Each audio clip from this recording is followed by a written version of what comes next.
الحمد لله رب العالمين والصلاة والسلام على سيدنا محمد وعلى آله أجمعين. waxaanu maanta halkan kula kulannay oo xadiiska madaxweynaha kula kulannay wasiirka ku-xigeenka Ingiriiska Alan oo nagu soo booqday maanta Somaliland saan uga wada hadalno wadciga iyo duruufaha sida waddanka Somaliland.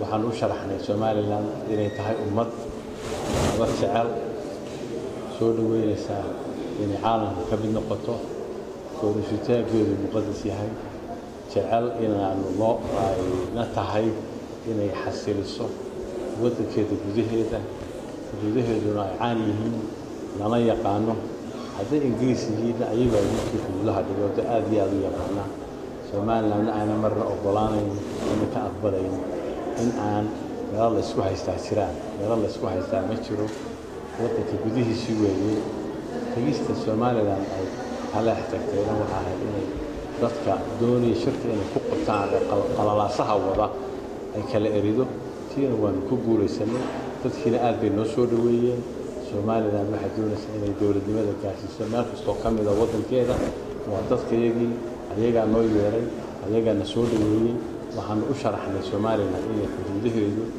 muqadas yihiin dagaal ma rabno rabshad ma rabno 23 sano nabad iyo wanaag iyo maamul wanaag ku noolayn cilaaqaad fiican baan Ingiriiska leenahay relationship wanaagsan hawlo badan baan ka shaqeynaa xagga nabadda xagga horumarka waana u mahadnaqaynaa Ingiriiska cilaaqaadka fiican ee la leenahay hase yeeshee waxaan Ingiriiska u sheegnay Somaliland xuduudadoodu inay yihiin qaar mucayan ayana kuwa dhigay yihiin inay nabadgelyadeeda sugayso inay xilka saaran yihiin dadkeeda meel kasta joogaan min laaskoray ilaa Riyaaxo xilka saaran yahay dawladda Somaliland inay dadkaasi nabad ku sugnaadaan waxaan ugu galnaa nabad sugno waxaan jecelahay inaan caalamka u sheegno iyo kuwa kale kaan u tagnaa aan u sheegi doonaa labada group ee kale markaan la kulanno Nairobi insha Allah inaan anagu wanaag iyo wadno aanay wax ka jirin inaanu nahay dad soo duulay dacaadaha iyo hadalka dadka gudiga Yemen hase yeeshee qastiga Somaliland waxa weeye xasiloon شاركهم لنا مع Soomaaliya ama Puntland ama Djibouti ama Ethiopia laakiin nabadgelyada dadka reer Soomaaliya meesha joogaan waa mas'uuliyad saaran cidna looga daba fadhiisan maayo caalamkana waan u sheegnay inaan nabad jecelahay taasana kala wada hadalay si fiican baan wada hadalay waan u sharaxnay inaan ka xunnahay kelmadaha ka soo baxay hadday yihiin Ingiriis iyo Mareykanka iyo EU خلق الجريد كرا وأنا شرين وأنا جاكر وصغير مرة واحدة وأنا مهضقنا يسأل سفر كيسن الذي in English I just want to take this opportunity to thank Chris Allen the envoy who came from Addis from the British Embassy in Addis Ababa. As I have said to you in the Somali language, we have explained it to Chris and his team and the delegation that Somaliland is a very peace-loving people. We have managed to maintain peace and stability for over 20 years. The responsibility and the protection of civilians is the responsibility of the government of Somaliland.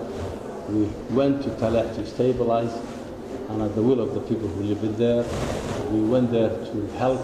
We have no intention of not aggressors, and we have also made it very clear to our partners that there is no disputed area, and in fact we said British are in a better position to know where the borders of Somaliland are. That is not an issue at all, and I think that's not the intention. But the intention was to stabilize. We are interested in bringing good governance, development, stabilization to every region in the country. Those people who live in that part of Somaliland are our own brothers and sisters, and our intention is to help them, to bring development, to bring stability, and not to allow spoilers to come into the country to create havoc and problems for us. And we will make every effort to ensure that we maintain the peace and stability, and we maintain the good governance that we have been doing over the years. And I think Chris and the other international community are very much aware that we have managed to be stable, to be safe, and to have peace within Somaliland for over 23 years, a region that has a lot of problems. And I think Somaliland has provided a lot of lessons that have been learned here to the rest of the world. and we are very grateful for the support, for the relationship, for the friendly relationship with the UK, and the support that we have been getting from them through the Somaliland Development Fund and through the security arrangements and the capacity building. And once again, I would like to welcome Chris Allen to Somaliland and to Hargeisa and give him the floor to say a few words. Thank you very much. Thank you very much, Minister. Good morning. Assalamu alaikum. And thank you to the President of Somaliland for this invitation to visit Somaliland at this time. As the Foreign Minister has said, the United Kingdom is a strong, close friend of Somaliland. We have long been and we continue to be. Our cooperation with the Somaliland government spans the spheres of the economy, of development, of security, of shared priorities in this region. And we have just discussed some of those common goals and common successes in some depth with the President. We talked too about the importance to the international community, including the United Kingdom and Somaliland, of peace, security and stability across this region where there is already too much conflict.